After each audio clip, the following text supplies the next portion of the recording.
Bismillahirrahmanirrahim. Assalamualaikum warahmatullahi taala wabarakatuh. Berita Al-Hijrah 28 Disember bersama saya Aziz Arifin dan berikut tajuk utama malam ini. 7 tan ayat suci Al-Quran dibuang.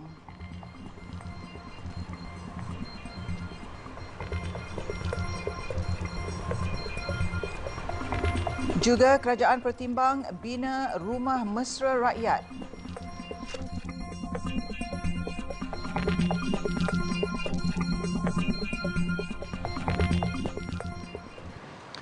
Longgokan ayat-ayat suci Al-Quran dipercayai dibuang pihak industri ditemui di kawasan tempat pembuangan sampah haram di kawasan perindustrian Arab Malaysia Nilai. Ketua Unit Operasi Bahagian Penguatkuasaan Jabatan Hal Ehwal Agama Islam Negeri Sembilan, Ahmad Zaki Hamzah berkata, longgokan ayat suci Al-Quran itu ditemui oleh pekerja Perbadanan Pengurusan Sisa Pepejal Awam SW Corp ketika membuat pemeriksaan berkala tengah hari semalam.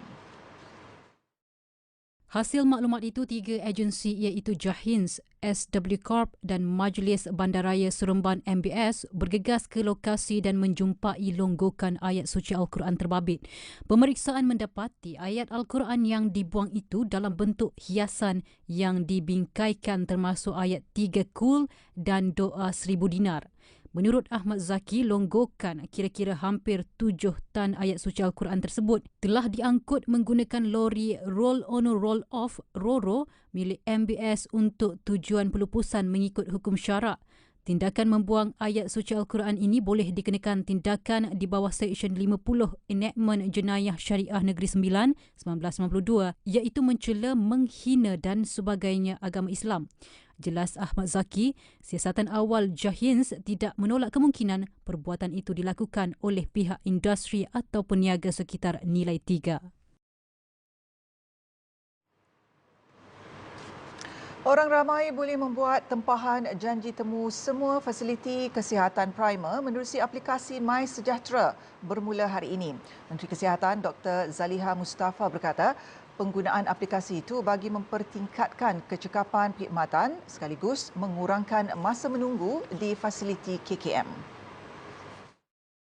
Menurut Dr. Zaliha, sistem janji temu secara dalam talian ini bertujuan membantu fasiliti kesihatan prima mengatur jadual perkhidmatan berdasarkan kapasiti masing-masing dan mengelak kesesakan di tempat pendaftaran serta menunggu. Antara kelebihan sistem janji temu secara dalam talian ini termasuk pelanggan dapat merancang lawatan ke fasiliti kesihatan prima mengikut kesesuaian masa selain boleh mengubah tarikh janji temu melalui aplikasi MySejahtera dengan mudah tanpa membuat panggilan ke fasiliti kesihatan. Selain itu, beliau berkata sistem ini juga mempunyai fungsi peringatan automatik yang memberi peringatan kepada pengguna untuk menghadirkan diri mengikut masa dan tarikh ditempah. Bagaimanapun, bagi kes kecemasan, kes demam atau penyakit berjangkit, orang ramai boleh terus ke fasiliti kesihatan tanpa perlu membuat janji temu. Kerajaan akan mempertimbangkan pembinaan rumah berkonsepkan Rumah Mesra Rakyat RMR kepada mangsa yang kehilangan tempat tinggal akibat banjir di seluruh negara. Timbalan Menteri Keuangan 1, Datuk Seri Ahmad Maslan berkata, di antara usaha kerajaan untuk membantu penduduk yang terjejas akibat bencana berkenaan. Beliau berkata pihaknya akan meneliti perkara itu bersama Syarikat Perumahan Negara Berhad SPNB iaitu salah sebuah syarikat milik Menteri Keuangan diperbadankan. Datuk Seri Ahmad berkata rumah mesra rakyat berkenaan ada bentuk khas dan dibina oleh kontraktor tempatan dengan harga antara RM70,000 hingga RM80,000. Saya akan menyemak apabila esok petang bila berada di Kuala Lumpur untuk mendapatkan data-data daripada SPNB apakah bantuan rumah banjir yang musnah sama sekali yang boleh mereka bantu untuk memudahkan pembinaan semula rumah-rumah yang berkaitan. Walau bagaimanapun rumah itu tidak percuma. Dia ada kaedah bayaran yang tidak terlalu tinggi dan boleh mampu milik diberikan. Beliau berkata demikian kepada media selepas menyampaikan bantuan mangsa banjir di Sekolah Kebangsaan SK Kampung Lah hari ini. Pada majlis itu, seramai 200 mangsa banjir di kampung itu akan menerima bantuan barangan makanan. Datuk Seri Ahmad berkata pembinaan RMR itu juga mempunyai beberapa syarat tertentu yang perlu dipenuhi seperti penduduk perlu mempunyai tapak rumah dan mendapat persetujuan ahli keluarga jika tanah itu bukan milik individu. Bagaimanapun pihaknya turut mengalu-alukan bantuan daripada pihak berkaitan yang mahu membantu mereka yang terjejas akibat bencana alam itu. Katanya ini adalah salah satu cara bantuan yang boleh diperolehi, namun jika terdapat bantuan dengan kaedah lain melalui Baitumal dan sebagainya, ia terserah kepada individu yang rumahnya musnah untuk membuat pilihan. Terdahulu banjir luar jangka yang melanda Terengganu bermula 18 Disember lalu menyaksikan lebih 40,000 mangsa membabitkan ke 88 daerah itu terjejas. Kejadian itu menyebabkan lebih 1,000 penduduk di Kampung Lah terjejas dengan ada di antara mereka hilang tempat tinggal selepas kediaman dihanyutkan arus deras. 6 juta ringgit wang zakat yang dipungut Majlis Agama Islam Wilayah Persekutuan Mawib disalurkan bagi membantu mangsa banjir di Kelantan, Terengganu dan Pahang. Menurut Pengerusi Mawib Tan Sri Dr. Muhammad Daud Bakar, menerusi misi bantuan Mawib Insani yang bakal diagihkan mulai hari ini, sebanyak 3 juta ringgit daripada jumlah peruntukan zakat akan digunakan untuk sumbangan bantuan keuangan. Tambah Tan Sri Dr. Muhammad Daud Bakar, 2 juta ringgit lagi disalurkan untuk skuad misi bantuan Mawib Insani, manakala selebihnya disalurkan bagi pasca banjir di bawah skuad Musaadah. Mawib sekali lagi mengambil cabaran untuk berada di lapangan, membantu mangsa-mangsa banjir akibat banjir yang agak serius yang melanda beberapa negeri di Malaysia, di Pantai Timur khususnya. Mawib telah mengambil cakna dengan cepat dan pantas, telah meluluskan bajet sebanyak 6 juta ringgit Malaysia. Sementara itu, beliau berkata pasca banjir merupakan tempoh yang kritikal buat mangsa yang memerlukan sokongan dan bantuan untuk kembali kepada kehidupan sebelum ini. Tenaga manusia amat diperlukan untuk membantu mangsa banjir melakukan pembersihan rumah. Atas dasar itu, Mawib bekerjasama dengan pelbagai NGO. Hari ini kita lancarkan ekspedisi ini untuk mereka pergi ke Kelantan dengan Terengganu, dua negeri, selama 2 hari atau 3 hari di sana, dan kita doa kepada Allah Subhanahu Wa Taala memberi kesihatan kepada mereka, kekuatan badan dan juga semangat yang jitu untuk memberikan sedikit kegembiraan, sedikit rasa tenang kepada mangsa banjir yang sedang dalam keadaan kesusahan. Tambah beliau, skuad berkenaan akan menyantuni 1,500 mangsa bergantung kepada keadaan. Tan Sri Dr. Muhammad Daud Bakar ditemui selepas merasmikan pelepasan skuad Mawib Insani ke Kelantan, Terengganu dan Pahang. Turut hadir pemangku Ketua Pegawai Eksekutif Mawib Muhammad Nizam Yahya. 320 kg syabu bernilai 11.5 juta ringgit dirampas susulan kejayaan polis menumpaskan sindiket dadah di Ibu Negara Sabtu lepas. Timbalan Ketua Polis Kuala Lumpur, Datuk Yahya Othman berkata, sindiket itu menjadikan sebuah rumah teres di Setiawangsa sebagai stor simpanan dadah berkenaan. Dalam serbuan itu, polis menemui 13 guni diisi dengan 310 bungkusan teh Cina berwarna kuning keemasan dan hijau yang mengandungi syabu. Polis turut menyita sebuah kereta Toyota Vios dianggarkan bernilai lebih RM20,000. Siasatan mendapati sindiket pengedaran dadah itu aktif sejak September lalu. Hasil serbuan itu, polis turut menahan seorang lelaki tempatan berusia 29 tahun yang bekerja sebagai jurujual kereta dan mempunyai rekod 1 kes dadah dan 2 kes jenayah curi. Untuk di Kuala Lumpur, ini adalah rampasan yang terbesar sepanjang tahun ini. Jadi 2 bulan lepas atau sebulan lepas kita ada buat tangkapan yang besar juga. Tapi yang ini 11.5 juta ini adalah yang terbesar untuk tahun inilah di kontijen Kuala Lumpur. Keputusan air kencing mendapati suspek positif dadah. Seorang lagi suspek berusia 34 tahun yang bekerja sebagai jurujual dalam talian dengan 1 rekod kes dadah didapati negatif ujian kencing. Serbuan ini adalah rampasan terbesar yang dilakukan polis Kuala Lumpur tahun ini.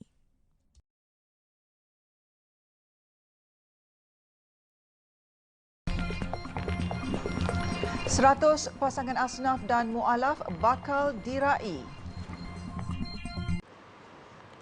Alhamdulillah, bertemu kembali. Hujung tahun semestinya waktu yang sibuk dan penting untuk umat Islam menunaikan rukun Islam keempat, iaitu membayar zakat. Ramai yang akan berpusu-pusu ke kaunter zakat sebelum masuk tahun baru. Dengan itu, Pusat Pungutan Zakat Majlis Agama Islam Wilayah Persekutuan PPZ Mawib telah menyediakan pelbagai kemudahan untuk keselesaan pembayar zakat. Dan bagi mengulas lebih lanjut, bersama kita sekarang ini adalah Pengurus Besar Operasi Luar PPZ Mawib, iaitu Encik Fahmi Ismail. Assalamualaikum Encik Fahmi, apa khabar? Assalamualaikum. Baiklah, kebiasaannya seperti yang disebutkan sebentar tadi, hujung tahun ini adalah betul orang ramai akan berpusu-pusulah ke kaunter zakat untuk menunaikan rukun Islam yang keempat, dan pada masa yang sama untuk mendapatkan rebate cukai yang tinggal hanya beberapa hari saja lagi ni kan. Jadi apakah saluran-saluran yang disediakan oleh PPZ Mawib kepada orang ramai untuk menyelesaikan cukai ini? Alhamdulillah, terima kasih Aziz pertanyaan tadi. Sebagaimana yang kita semua sedia maklum, pembayaran zakat yang dibuat pada tahun semasa akan mendapat rebate cukai dalam tahun yang semasa. Maksudnya ada lagi 3 hari lah, 29, 30, 31 untuk rakyat ataupun masyarakat di Malaysia mendapatkan rebate cukai. 3 hari je lagi ya? 3 hari lagi. So biasanya dalam masa 3 hari ini masyarakat akan berpusu-pusu datang ke kaunter zakat untuk melunaskan bayaran zakat. Kalau di PPZ Majlis Agama Islam Wilayah Persekutuan, kita menyediakan 10 kaunter cawangan yang dibuka daripada pukul 8 suku hingga pukul 9 malam. Khusus untuk 3 hari. Memang dilanjutkan Memang dilanjutkan sehingga 9 malam. Dan pada masa yang sama juga di kaunter kita terdapat penaksir zakat yang memudahkan orang ramai yang datang ke kaunter kita untuk membayar zakat untuk taksir dahulu dan dia boleh terus bayar. Pada masa yang sama juga untuk bayaran yang orang yang suka bayar dalam masa 24 jam, malam, subuh, pagi dia nak bayar zakat, boleh membayar melalui portal zakat online. www.zakat.com.my ataupun download aplikasi My Zakat dalam Play Store ataupun Apple Store untuk membuat pembayaran zakat melalui aplikasi yang kita sediakan. Pada masa yang sama, kita juga di PPZ mencari ada golongan-golongan yang nak bayar zakat secara personal. Boleh panggil kita. Kita ada satu servis dinamakan door to door yang mana kita boleh pergi ke rumah, kita boleh pergi ke pejabat dan di mana saja asalkan di Wilayah Persekutuan lah, kalau PPZ di Wilayah Persekutuan, untuk kita menyantuni pembayaran zakat golongan tersebut. Kita juga ada bank-bank yang boleh buat pembayaran melalui online. Kebanyakan bank, 15 buah bank di Malaysia ini, kebanyakannya semua menjadi ejen kepada kutipan zakat di wilayah. Kita juga ada portal online, MyEG, Pay Halal, Pos Online, JomPay, e-wallet pun ada. Ini bagi golongan-golongan muda yang suka e-wallet. Kita ada Boost, GoPay, Shopee dan lain-lain. Dalam Shopee pun selain daripada kita nak shopping tu, kita boleh buat bayar zakat melalui Shopee. Oh, dalam Shopee pun ada? Dalam Shopee pun ada. Jadi itu saja. Baik, jadi beberapa hari lepas baru saja diumumkan dividen ASB ya. Jadi mungkin ada orang ramai nak tahu jugalah di sana, adakah simpanan seperti ini juga dikenakan zakat dan adakah boleh juga untuk mendapatkan pelepasan cukai itu? Okey. Dia untuk ASB ni antara soalan-soalan yang sangat-sangat panas sekarang inilah sebab baru diumumkan dividen ASB tak salah sebanyak 4.6% kan. Dan untuk ASB ni pengiraan dia mudah. Kita ambil baki yang terakhir dalam tempoh setahun, campur dividen kali dengan 2.5%. Kalaulah kita punya modal campur dividen RM100,000 kali dengan 2.5%, maksudnya zakat kita adalah sebanyak RM2,500 sahaja dan layak untuk mendapat pelepasan rebate cukai perdebatan. Segala jenis zakat yang dibayar layak untuk mendapat rebate tax. Ya. Okey. Baik, dan mungkin akhir sekali apakah pesanan dan juga seruan Cik Fahmi lah kepada umat Islam di luar sana untuk melunaskanlah pembayaran zakat ini. Dah banyak saluran-saluran pembayaran, kemudahan-kemudahan yang disediakan ya. Jadi mereka patutnya mengambil peluang dengan rebate-rebate yang disediakan dan sebagainya. Okey, saya menyuruhlah kepada seluruh masyarakat di Malaysia, khususnya di Wilayah Persekutuan ini juga di negeri lain, dalam masa 3 hari ini sama-samalah kita datang ke kaunter zakat untuk membayar zakat. Selain pada melunaskan kewajipan kita kepada Allah SWT, kita juga dapat rebate tax yang pihak kerajaan sediakan. Dan saya juga ingin mengingatkan bahawa pembayar zakat di wilayah ini selain dapat rebate tax juga dilindungi. Yang membayar zakat serendah RM50 setahun dilindungi dengan khairat kematian. Kita panggil sebagai skim kafalah muzaki. Daripada RM1,500, daripada RM1,000 hingga RM3,000 yang kita lindungi setiap pembayaran tanpa isi borang apa-apa dapat. Perlindungan automatik dengan syarat zakat melebihi RM50. Juga kita ada skim wakalah iaitu pengembalian semula wang zakat daripada 12.5% hingga kepada 50%. Serendah daripada RM20,000 pembayaran zakat sehinggalah ke RM1,000,000 ke atas. Jadi untuk makluman kepada semua juga, daripada Januari hingga November 2022, pihak Mawib telah mengagihkan sebanyak 719 juta yang diberikan kepada golongan asnaf dalam pelbagai bentuk skim untuk membantu golongan asnaf ni. Kalau Aziz perasan, sebelum pandemik dan selepas pandemik, peningkatan penemuan asnaf itu sangat-sangat banyak, dan inilah orang kata tanggungjawab Pusat Zakat Mawib untuk kita mengagihkan kembali zakat yang kita terima daripada orang ramai untuk membantu. Selain daripada yang tadi dah disebut bantuan banjir pun kita hari ini pun kita pergi ke bantuan banjir yang disebutkan tadi kan. Dan namun begitu, saya terus terang mengatakan kutipan zakat masih belum mencukupi untuk cover semua. Sebabnya kadang-kadang kalau kita tengok kutipan zakat daripada tahun ke tahun, dia tidak dapat menampung keseluruhan. Kalau kita tengok dulu M40 sekarang ni dah jadi B40. Jadi banyak, dan dalam keadaan ekonomi yang barang-barang yang mahal dan sebagainya, kita faham. Jadi orang kata kesempitan ini menyebabkan kami di pihak PPZ Pusat Pengurusan Zakat Milik Islam Persekutuan mengambil tanggungjawab untuk memikirkan pelbagai cara untuk memudahkan untuk pembayar-pembayar zakat kita bayar zakat dan membantu sebenarnya ratusan ribu asnaf yang mana yang kita bantu di wilayah Persekutuan saja, tak termasuk di negeri lain. Jadi pada masa yang sama juga saya menyerulah kepada para pembayar untuk menunaikan kewajipan berzakat dan bersama-sama PPZ menyebarluas jawab zakat kepada kaum keluarga, sahabat handai sebagainya agar golongan asnaf dan mereka yang memerlukan ini dapat terus dibantu. Orang yang kita dakwa dia bayar zakat kerana kita dakwa, kita akan dapat pahala sampai bila-bila. Dan kita juga menyediakan selain daripada suruh bayar zakat, kita sediakan hadiah-hadiah yang menarik. Yang semua saluran yang bayar zakat kepada PPZ, hadiah utamanya kita bagi ke Masjidil Aqsa. Ada umrah, dan kita ada Thermomix 500 hadiah.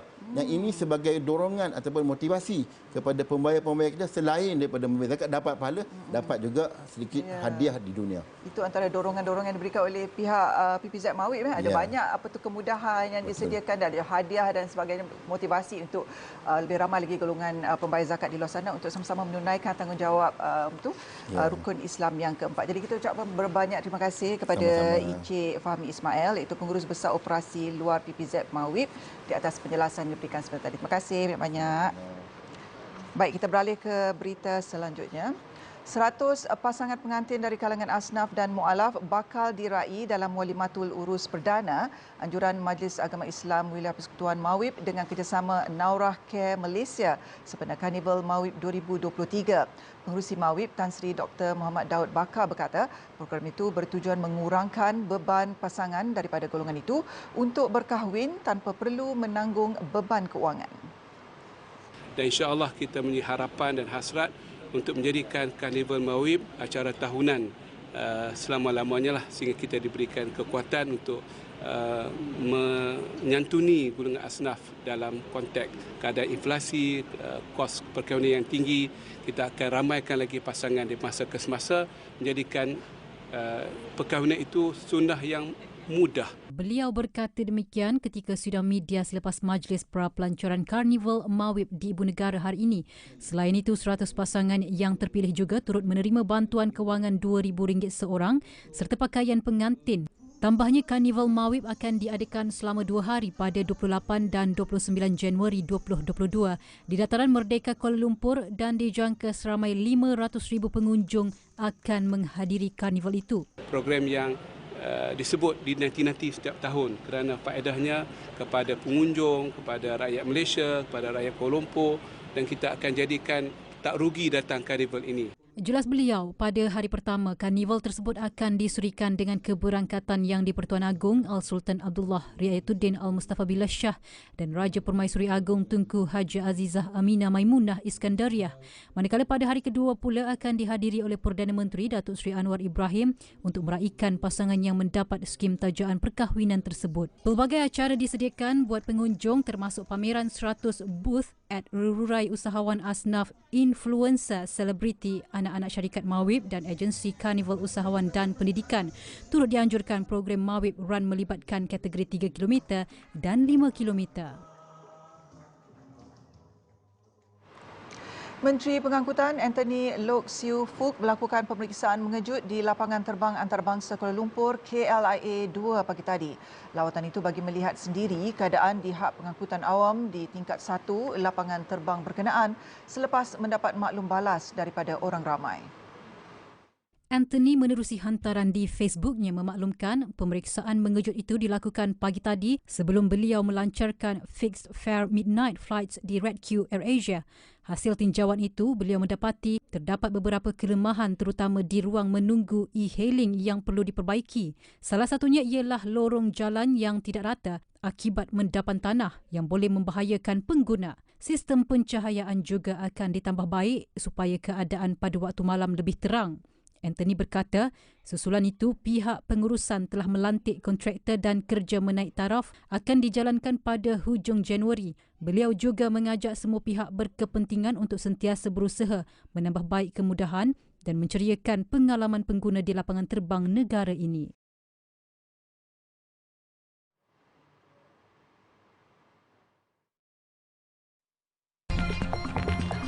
Kemarau terburuk landa Itali. Alhamdulillah, kita bertemu kembali dan berikut perkembangan luar negara. Itali alami musim kemarau terburuk sejak tahun 1800 susulan panas melampau. Menurut Pusat Penyelidikan Kebangsaan Itali, keadaan itu bertambah teruk ekoran negara itu kekurangan hujan pada tahun ini. Suhu di seluruh negara dijangka meningkat 5 hingga 6 darjah Celsius melebihi suhu tahun baru. Kali terakhir suhu rendah dicatatkan pada 2018. Suhu tinggi itu dijangka sehingga akhir tahun ini. Musim kemarau telah menyebabkan negara itu kerugian hampir 6.4 bilion dolar Amerika atau sekitar hampir 29 bilion ringgit terutama dalam sektor pertanian. Banjir buruk di selatan Filipina sejak hujung minggu lalu kini telah mengakibatkan 25 kematian, manakala 23 lagi orang dilaporkan masih hilang. Kebanyakan kematian mangsa berpunca daripada lemas. Banjir berkenaan akibat banjir kilat selepas hujan lebat selama 2 hari dan menenggelamkan kediaman penduduk sehingga paras pinggang. Setakat ini lebih 45,000 mangsa dipindahkan ke pusat pemindahan sementara. Banyak kawasan turut dilanda tanah runtuh dan jalan juga tenggelam akibat air sungai yang melimpah. Operasi mencari dan menyelamat diteruskan. Selain kediaman, kawasan pertanian turut terjejas teruk. Bencana itu mula berlaku ketika rakyatnya sedang bercuti panjang sempena Hari Natal.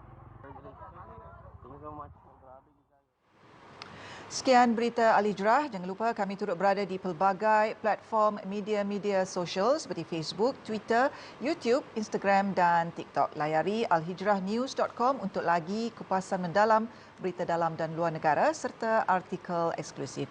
Saya Aziz Arifin. Assalamualaikum dan selamat malam.